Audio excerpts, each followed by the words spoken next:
Hi guys, welcome back to our channel SH official. কাল ছিল স্নানযাত্রা। তো আমি কদিন আগে থেকেই জগন্নাথের গজরূপ তৈরি করার জন্য কাজ শুরু করে দিয়েছিলাম। তার আগের দিন রাত 12টা অবধি কাজ করার পর জগন্নাথের গজরূপ তৈরি করেছি।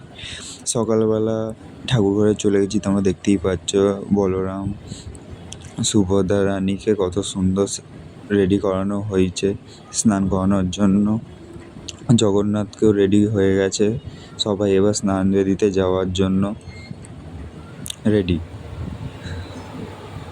তো দেখতেই পাচ্ছ জগন্নাথ আমাদের তিনজনকে কত সুন্দর দেখতে লাগছে, জগন্নাথ বলরাম সুভদ্রাকে।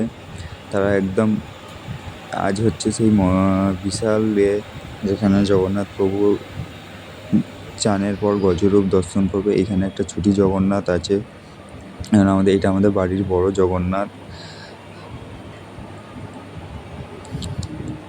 আর এটা হচ্ছে আমাদের ঠাকুরঘর, যেখানে সব গোপাল গিরিরাজ রয়েছে। আর ওই হচ্ছে আমাদের ছোট্টি জগন্নাথ। ওখানে স্নান বেদিতে নিয়ে যাওয়ার পর প্রভু একদম রেডি স্নান করার জন্য।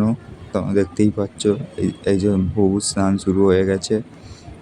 প্রভুকে যেরকম নিয়ম অনুযায়ী যা যা নিয়ম থাকে আর কি, যা যা দিয়ে স্নান করানো হয় সব দিয়েই প্রভুকে স্নান করানো হচ্ছে। এখন দুধ গঙ্গা জল দিয়ে হয়তো স্নান করানো হচ্ছে।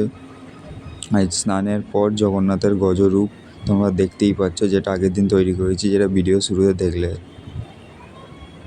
এরপর রথও বেরোবে, রথ রং করার কাজ আছে, সবই তোমাদের সাথে শেয়ার করবো। চ্যানেলটাকে সাবস্ক্রাইব করে রাখো। Thank you for watching.